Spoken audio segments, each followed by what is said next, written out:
7-year-old Renee Nicole Good, an American citizen and mother of 3, was shot and killed in her vehicle by an ICE officer. Caught on video from multiple angles, including from the officer who pulled the trigger. We do want to warn you, this video is disturbing. That's fine, dude. I'm not mad at you. Show your face. I'm not mad at you. It's okay, we don't change our plates every morning, just so you know. It'll be the same plate when you come talk to us later. That's fine. U.S. citizen. You want to come at us? You want to come at us? I say go get yourself some lunch, big boy. Go ahead. Out of the car. Get out of the Get out of the car. Whoa!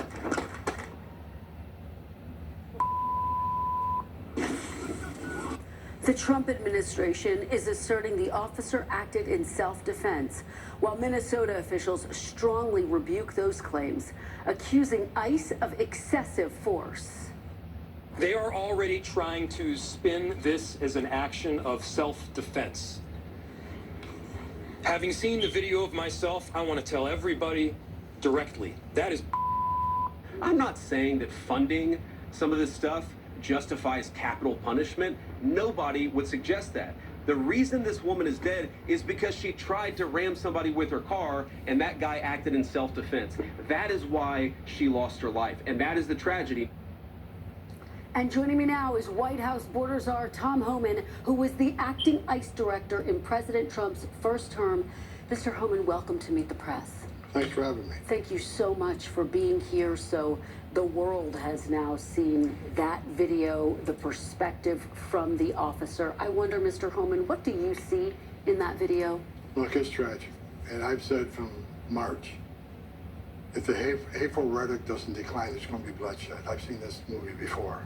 And unfortunately, I was right. And there's been a lot of bloodshed. But look, you got to put yourself in the mind of the officer, right?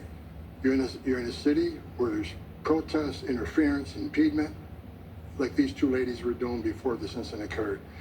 You're in a city where law enforcement response is sporadic at best. You got threats up over 1,300%. Actual assault on ICE officers. You got a woman behind the wheel of a 4,000-pound vehicle, revving her engine, going towards you. I truly believe this officer, in his mind, thought his life was in danger, which allows him to use lethal force. Now, I'll say this, let the investigation play out, right? There's a lot of video we probably haven't seen that the FBI has that we don't. Where's the forensics in the ballistics? That hasn't been unleashed. How about the officer's statements, his own statements? So we need to let this play out, but while we're doing that, we gotta stop the hateful rhetoric. Saying this officer's a murderer is dangerous. It's just ridiculous. It's just going to infuriate people more, which means there's going to be more incidents like this because the hateful rhetoric is not only continuing, now it's tripled down and doubled down. Mr. Homan, let me ask you, because you have yet again here today said you want the investigation to play out. This is something you said in the immediate aftermath of this shooting. Homeland Security Secretary Kristi Noem called this a, quote, act of domestic terrorism. President Trump said Renee Good, quote, violently, willfully, and viciously ran over the ICE officer. How can the public trust the investigation when there has already been this judgment passed down by the president and some of his top officials? Look, we've all seen the video. And again, no one knows what's in that officer's mind. You don't, I don't, no one does. But we'll let the investigation play out. But bottom line is, why are we even there? Why are we in Minneapolis? Because it's a sanctuary city, a sanctuary state. Bill Maloof from Fox News just put out a list of like 18 people, dangerous, worse of the worst that ICE is taking into custody. Many of them, child sodomy, child rape. ICE is out looking for dangerous people. It's not okay to impede and interfere with an officer. Would it be okay if a citizen impeded and interfered with a U.S. Marshal arresting a fugitive? No. Is it okay if they stood in before the FBI when they're going to arrest a terrorist? No. These are targeted enforcement operations. They're arresting bad people. And it's illegal. Let's remember, What she did was a crime. It's illegal to interfere and impede ICE law enforcement officers. That's why we're there. And yet what Minneapolis officials are arguing is that the way that ICE officials are carrying out their duties may be adding to the tension. Secretary Noem labeled this an act of domestic terrorism. What's the evidence for that allegation, Mr. Harmon? Bottom line is, again, why we're in Minneapolis. If they didn't have the sanctuary policies they had. But do you have evidence that she's a domestic let me terrorist? finish this, because this is important. Less officers in the community if we were in the jail. Bottom line, we are forced into the community because the governor of that state and the mayor support sanctuary cities, where child rapists are released back in the community. They create a huge public safety threat. So if you want less officers in the street, then let us in the jail. And I'm going to talk to Mayor Fry about the sanctuary city policies there, but I want to stay on this question, which is about the way in which the woman who was shot and killed is being labeled as a domestic terrorist. Just to be clear, is anyone who protests ICE a domestic terrorist in the eyes of the administration? I can't say that. You know, it's a case-by-case basis, but, you know, if you look up the definition of terrorism, is there violence? Is there threat of violence based on an ideology that wants to change the way the government does what we do? Look up the definition of terrorism. But was Secretary Noem correct to label her a domestic terrorist, Mr. Homan? Look, we don't know what, I don't know what Secretary Noem knows and what I know. I can tell you is what they did is illegal. And if you look up this definition of terrorism, it certainly could fall within that definition if you look at the definition of terrorism. But you don't have evidence. Pardon me? You don't have evidence that she's a domestic terrorist. I don't know what Secretary has that I don't. I'm not going to judge what the Secretary says, but if you look up the definition of terrorism, it certainly can fall within that.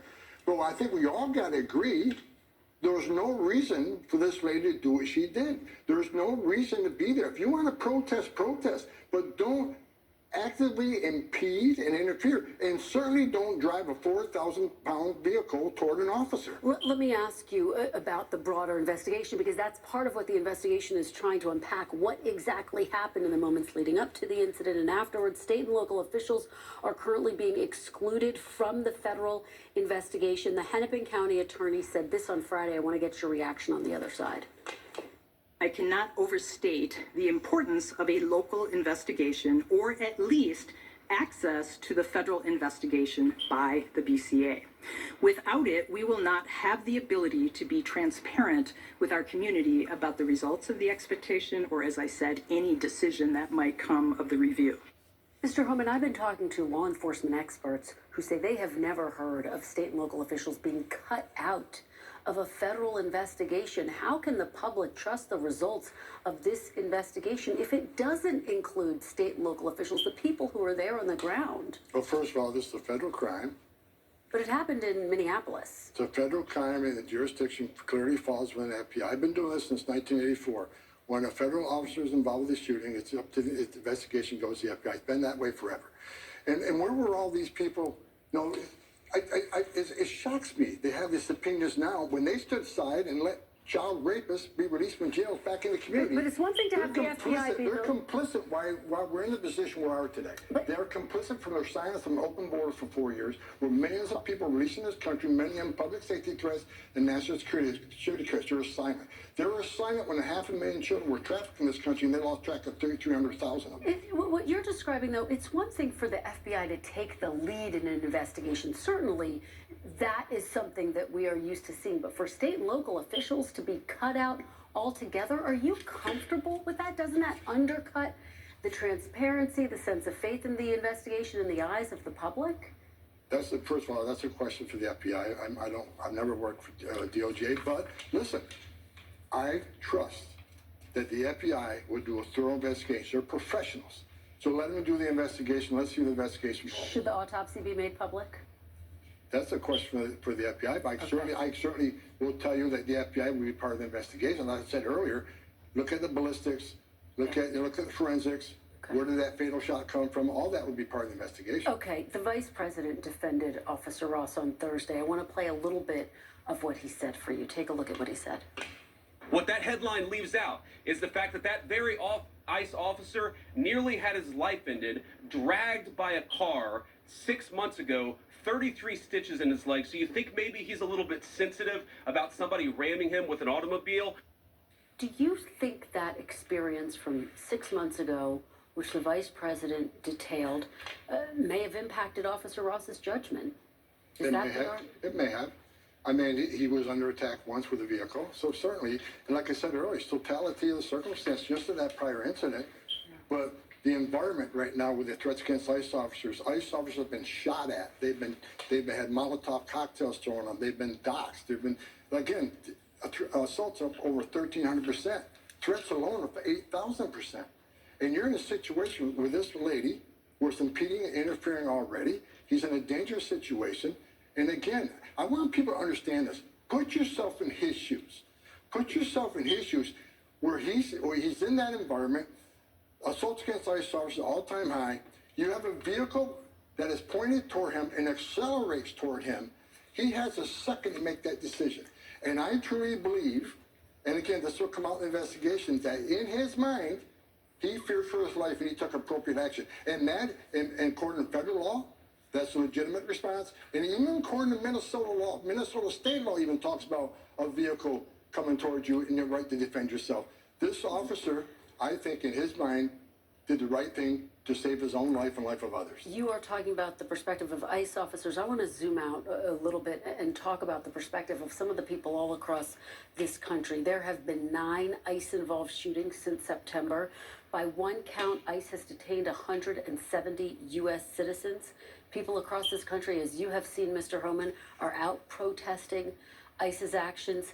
How do you justify an enforcement strategy that is making so many people feel less safe? Because of the false media reports, because members of Congress who want to compare ICE to terrorists. No, but these are protesters listen. saying this. But these are protesters saying this. I'm asking you to respond to the protesters who say they feel less safe, who say they're concerned for their neighbor. Because you're looking at media reports and saying ICE are terrorists, they're racist, they're the Nazis. They're listening to people saying that, using the term disappearing people. ICE is doing the same thing they've done for 40 years. ICE is an enforcement law. If you don't like what ICE is doing, then go protest Congress. ICE is enforcing laws enacted by Congress. For any member of Congress to say that ICE is a Nazi or a racist or secret police, really? Because they're enforcing laws you enacted. If they're a racist for enforcing law, what's that make you? You wrote the law. And let's remember the true data. The true data, 70%, approximately, it goes anywhere from 60 to 70, of people they're arresting are criminals. Bottom line. But some of the media says, no, that's not true, because they think DUI isn't a crime. DUI kills 13,000 people a year. I think it's a huge public safety issue.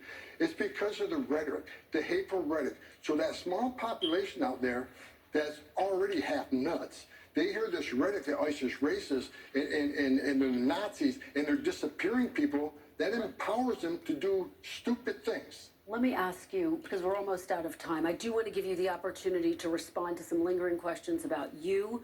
As you know, in an undercover operation in 2024, the FBI recorded you accepting a bag which was determined to contain $50,000 from agents posing as business executives who said you indicated you could help win government contracts in the second Trump administration. I want to stress there was an investigation. It was closed last year. The Justice Department said it found, quote, no credible evidence of any criminal wrongdoing. I do want to give you an opportunity to respond, though, Mr. Homan. Where is that $50,000? Did you keep it or did you return it? I didn't take $50,000 from anybody, and that's a question for the FBI. I'm not going to give the story anymore, Aaron.